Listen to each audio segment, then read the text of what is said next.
The first round of Champions League matches continued on Wednesday with two of the competition's biggest names, Manchester City and Paris Saint-Germain, in action.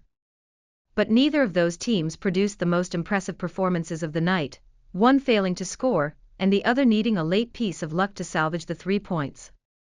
Here's a roundup of the latest games across Europe. This was worse than giving birth, with all due respect, was PSG manager Luis Enrique's bizarre analogy when asked about watching his side struggle against Girona, and eventually emerging with a 1-0 win. It was only thanks to an error from Girona goalkeeper Paulo Gazzaniga that PSG, beginning its latest quest for a maiden Champions League title, claimed the narrow victory in the 90th minute.